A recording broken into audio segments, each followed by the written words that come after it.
They thought it was going to be just another complaint. A quick word with the manager. A familiar script they'd followed 100 times before back home. Instead, they walked straight into one of the biggest culture shocks of their lives. Because in Australia, customer service doesn't work the way some Americans expect it to. And when entitlement crosses borders, the results can be unforgettable. Welcome back to my channel. If you're new here, please subscribe, like my video, and turn on notifications so you don't miss our next update. Today, we're diving into some of the dumbest customer service complaints Americans have made in Australia, not to shame people, but to expose how cultural misunderstandings turn ordinary situations into absolute chaos. And trust me, each story somehow gets worse than the last. It usually starts at the airport. Long flight. Jet lag? Temper's already short. One American traveler lands in Sydney, marches up to the service desk, and demands compensation because the airport staff didn't greet him properly. Not because anything went wrong, not because a bag was lost, but because no one smiled and said, "Welcome to Australia," the way he expected. Back in the US, customer service often means enthusiasm, scripted friendliness, and over-the-top politeness. In Australia, it means efficiency, honesty, and getting the job done without the performance. The staff member listens calmly, then explains there's nothing to compensate. The traveler insists, raises his voice, mentions how much he paid for his ticket, and that's when reality hits. The staff member doesn't apologize, doesn't escalate, doesn't call a manager. They simply say, "Sir, that's not how it works here." The complaint ends right there, and the shock on his face says everything. Next stop, hotels. One American guest checks into a perfectly clean, modern Australian hotel. Minutes later, he storms down to the front desk, furious. Why? There's no free water in the minibar. He demands to know why the hotel is nickel-and-diming him. The receptionist explains politely that minibar items are charged and complimentary water is available in the lobby. That's when the guest drops the classic line. In America, this would never happen. He demands the manager.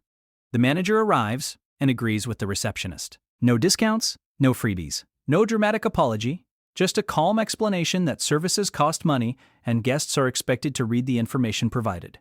The guest leaves the desk stunned, not because he didn't get water, but because no one bent the rules to make him feel special. In Australia, customer service isn't about rewarding volume, it's about fairness. Then there are restaurants. And this is where things really get heated. An American diner finishes a meal in Melbourne and loudly complains that the waiter never checked on us. No refill parade. No constant interruptions. No forced small talk. In Australia, servers are trained to leave customers alone unless needed, but this diner interprets it as neglect. He demands a discount for bad service. The waiter calmly asks, "Was the food okay?" The diner admits it was great. "Did you receive what you ordered?" "Yes." Then what's the problem? The problem, it turns out, is expectations. In the US, frequent check-ins mean attentiveness. In Australia, they can mean annoyance. The restaurant refuses the discount. The diner leaves a furious online review and gets roasted in the replies by Australians explaining that the service was actually excellent. Retail stores offer no mercy either. One American shopper tries to return a clearly used item weeks after purchase, no receipt, no packaging. He confidently says, "The customer is always right." The cashier responds with something rarely heard in American retail. No, they're not. Australian consumer law protects fairness, not impulsive regret. Returns require proof. Rules apply to everyone. The shopper demands corporate contact information. The cashier gives it to him, without fear. Because the policy is the policy. And yelling doesn't change it. But the most unbelievable complaints happen in places where Americans expect absolute authority. Hospitals. One American visitor in Australia complains that a nurse refused to hurry up because he was a paying customer.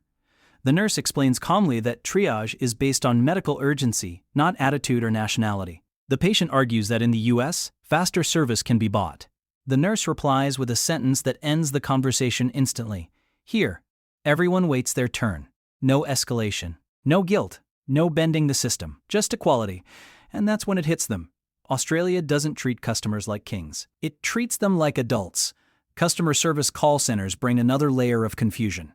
An American caller demands to speak to a supervisor within the first 30 seconds. The agent says, "No," not rudely, not defensively, just no.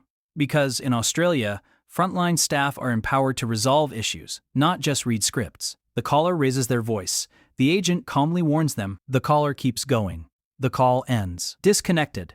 No apology. No callback. And the silence on the other end feels louder than shouting ever did. One of the most common complaints? Tipping. Americans often complain that servers don't deserve tips because tipping isn't expected at all. In Australia, staff are paid a living wage. Service isn't artificially cheerful because income doesn't depend on pleasing every mood. For some Americans, this feels wrong. For Australians, it feels normal, and no amount of complaining changes that. What ties all these stories together isn't rudeness, it's expectation. Many Americans grow up in a system where complaining loudly gets results, where escalation is power, where exceptions are normal. Australia doesn't reward that behavior. It shuts it down, quietly, firmly, without drama. And that's the real culture shock. By the end of their trip, most Americans adapt. They learn to ask politely, to accept no, to read policies, to treat staff as equals, not servants. And those who don't? They leave confused, convinced the country has bad service. While Australians carry on, unbothered. Because in Australia, customer service isn't about making you feel important. It's about making things work. And once you understand that, everything suddenly makes sense. So now I want to hear from you. Have you ever witnessed a customer complaint that went completely wrong abroad? Or experienced culture shock somewhere you didn't expect? Drop your story in the comments. And if you enjoyed this breakdown of Americans in Australia, cultural clashes, and customer service realities, make sure to like, subscribe, and stay tuned. Because the next story gets even crazier, but for some Americans, the lesson still doesn't sink in. Part 2 of this story begins where patience finally runs out. Because once complaints fail in shops, restaurants, and hotels, some travelers decide to test their luck with authority. One American tourist walks into a local council office, furious about a parking fine. He insists the sign was confusing, that enforcement should have used discretion, and that, as a visitor, he should get a... The officer listens quietly, then explains the fine stands. The tourist raises his voice and delivers the final threat.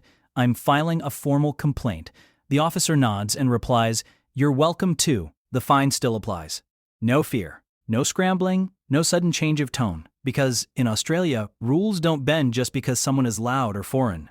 Then there's public transport. An American passenger boards a train without tapping on, gets stopped by an inspector, and immediately argues that no one explained the system.